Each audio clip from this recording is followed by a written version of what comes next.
जदि ठीक से पोड़पिठा करिपारुनांती टाण हो जाउची खाइबाकू भल लागुनी ताले ए वीडियोटी आपणक पई पूरा नरम नरम चाउल जंता पोड़पिठार रेसिपी शेयर करिबी सब ट्रिक्स और टिप्स सहित ताले वीडियोटी को पूरा देखिबे चमरु भी स्किप करिवेनी।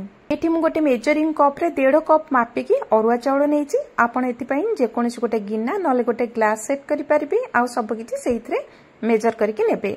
हाँ आपण चाउल कौन यूज करेंगे जदि खीरी चाउल बा जेकोसी बासमती चाउल नेबे से पोड़पिठा बहुत बढ़िया हम सॉफ्ट भी हम बास्ना भी भल आसब। नले एमती आम जो चाउल पिठा पे यूज करती ताकू भी नहीं पारे। एबे चाउल को 3-4 थर भल भाव धोई नबा तापर ताकू 4 ରୁ 5 घंटा भिजिबा को छाड़ी दबा। एटी देखंतु मु गोटे मीडियम साइज रो नड़िया नेछि सेतिरो फाळे नड़िया को कोरिके रखिछि। आउ फाळे नड़िया रो किछि नड़िया को छोट छोट खंड करी काटिके रखिछि। आ किछि स्लाइस मध्ये रखिछि पोड़पिठा को डेकोरेट करिया पई। एटी चाउल भल भाव भिजी जाइछि। एबे पानी को फपाड़ी दबा गोटे ग्राइंडर जार नबा सेथिरे चाउल को देई दबा। जेहेतु एटी मु कम चाउल नेछि एका थरे के ग्राइंडर जार बाटी हिजिबो सेति पई मु सब देई दोछि। आपण जदि अधिक चाउल नउथिबे ताले 2 थर करिकि बाटी परिबे। तापरे सेतिरे कोरिके रखिदेबा नड़िया को देदबा। एठी जदि चाउल सहित नड़िया देकी बाटुचंती पोड़पिठा खाइबाकू तो बहुत भल लागिबो आ पोड़पिठा बहुत सॉफ्ट भी हबो। एटा थिला सेकेंड टिप। एठी मु गोटे कप पानी नेइची किंतु हाफ कप ठारू टिके अधिक पानी देई आमे चाउल नड़िया को बाटी नबा। बाकी पानी को आमे सेतिरे परे ऐड करिबा काहेकि ना अधिक पानी देकी बाटिले चाउल नड़िया भलाबे स्मूथली बाटी हबनी टिके खद खदड़िया रही जिवो। हाँ बाटिला बेले जदि पानी दरकार होते ताले सेतिरे आउ अल्प किछि पानी देकी बाटी नेबे किंतु स्टार्टिंग रो अधिक पानी दे बाटिबेनी नहले भलाबे बाटी हबनी। एठी चाउल नड़िया भल भाव चिकन होइकी बाटी हो जाइछि ताको गोटे बाउल ने नेजिबा। तापर बाकी थिबा पानी को जार रे देई जार को धोईकी सेतिरे देई दबा। भल भाव मिक्स करनबा। देखंतु यार कंसिस्टेंसी एई भली पानिया रहइबो। एठी मु 1.5 कप चाउल पई गोटे कप पानी यूज करिछि। आपण जदि अधिक नड़िया सेतिरे देके बाटिबे ना ताहले पानी रो क्वांटिटी भी अधिक लागिबो किंतु पिठोर कंसिस्टेंसी एई भली पतला रखिबे। एबे सेतिरे 1/4 कप सुजी दे दबा माने गोटे कप रो 4 भागरो भागे सुजी सेतिरे दे दबा। सुजी देले पोड़ो पिठार टेक्सचर बहुत भल आसीबो खाइबाकू भी भल लागिबो। सुजी को पिठोरे भल भाबे मिक्स करनेबे। गोटे चामच हो किंबा व्हिस्कर हो भल भाबे मिक्स करिवे जेमिति कि सेतिरे लम्प्स न रुए। एठी देखंतु सुजी आ पिठो भल भाबे मिक्स हे गेलानी। एबे किछि टाइम पई कवर कर दबा 2 ରୁ 3 मिनिट पई। ता भितरे आमे कड़े गरम करी गोटे चामच दे दबा गुआ घियो। घियो गरम हे गेले सेतिरे मु किछि काजू को छोट छोट खंड करिकि चॉप करनेची ताको सेतिरे दे दबा। किछि किशमिश दे दबा। एबे काजू किशमिश को भाजी नबा।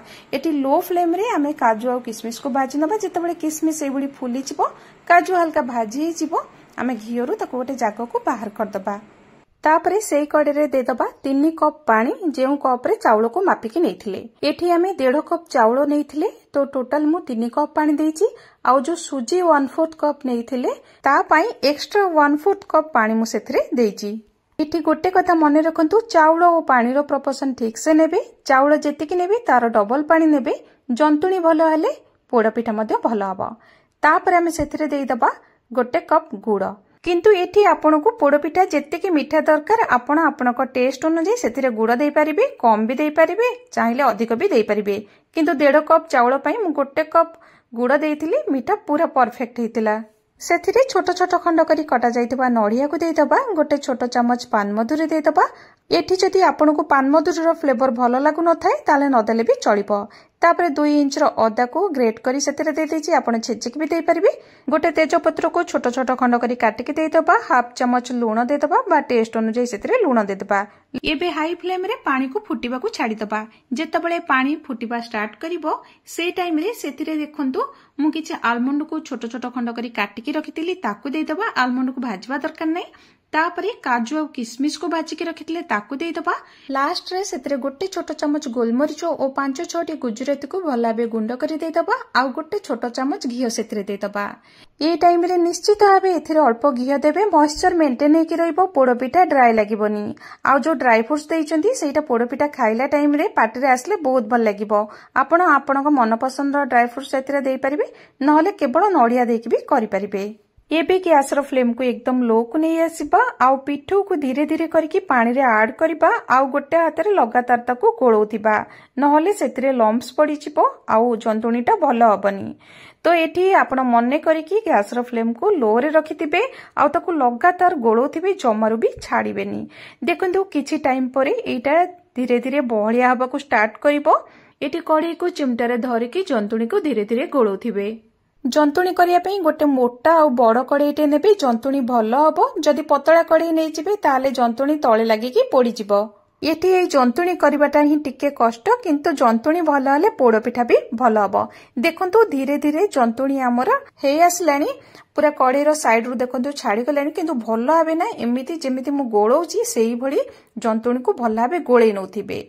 कड़ईर साइड रु खड़िकार ये छड़े नौथिबो। देखंतु एठी हमर जंतुणी हे गलानी। एबे जंतुणी को अल्प ठंडा पाकु रखि दबा। ता भितरे चलंतु आमे पोड़पिठा को जेउथरे पोड़ीबा ताकु प्रिपेयर करनबा।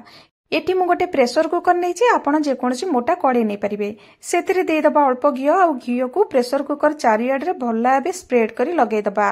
तापरे कोन करबा ना 3-4 खंड ए साइज रो कदली पत्र को प्रेशर कुकर भितरे लेयर करके देइ दबा जेमिति कि प्रेशर कुकर भितरटा कदली पत्र रे कवर हे जिवो।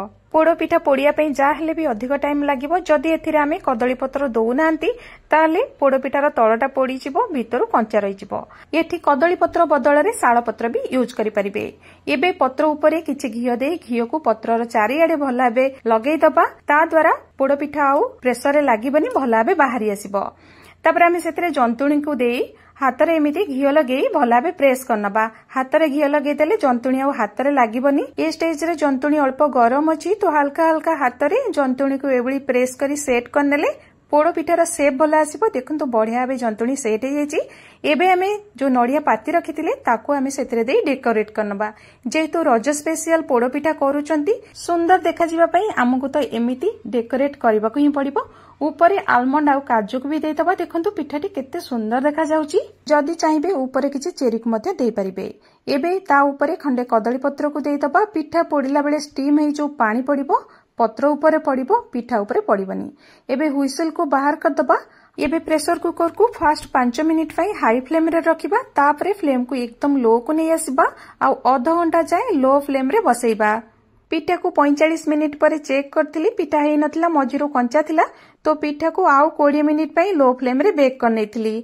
तो टोटल मते घंटाटे परे लागि जाइतिला। पिठार साइज और थिकनेस ऊपर डिपेंड करे केते टाइम लागिवो पिठा पोड़ीबाकू। आपनको एयाठू कम किबा बेसी टाइम भी लागि पारे। देखंतु पिठार ऊपरटा तो भला भाबे सिझी जाइछि। जंतुणी आ हातरे लागुनी।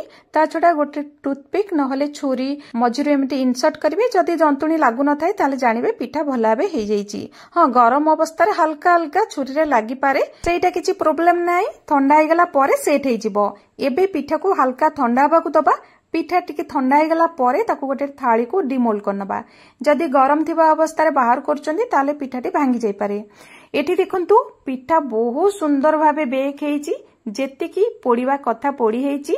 ऊपरटा देखंतु बहुत बढ़िया भाबे लाल हेकी पोड़ी हेइची। आपण चाहिले पोड़ पिठा को एमिति भी खाई परिबे किंतु एठी आमे पोड़ पिठार ऊपर पोर्शन टाको भी पोड़ी नबा।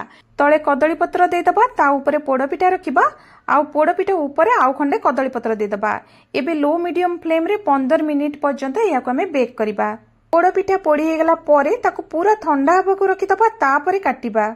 एबे तो पोड़ पिठा को आउ के चुली रे पोड़ु नांती। जदि पोड़ुतिबे कांबा गां रे पोड़ुतिबे। मोर मन अछि छोट थिला बेले बो हमर चुली रे पोड़ पिठा पोड़े। पूरा स्लो आंच रे पिठा बसी थाए। ऊपर किछि काठ अंगार दिया जाय थाए। तळ ऊपर भल्ला भाबे पोड़ी हे थाए। एइटा सजबाज दिन हुए। पोड़ पिठा सजबाज दिन ही पोड़ा हुए आउ रज दिन काटिकी खांती। एबे देखंतु पोड़ पिठा हमर केते सुंदर भाबे पोड़ी हेछि। ऊपरटा देखंतु पोड़ी हेछि ना ठीक से बहुत बढ़िया हेछि आ सॉफ्ट भी बहुत हेछि। वीडियो रे कहितिबा सब टिप्स को फॉलो करंतु आ ओडिसा रो गणपर्व रज को एई पोड़ पिठा पोड़ी धूमधाम रे पालन करंतु आ सब्सक्राइब करिया पे जमरो भी भूलिबेनी। रहली नमस्कार।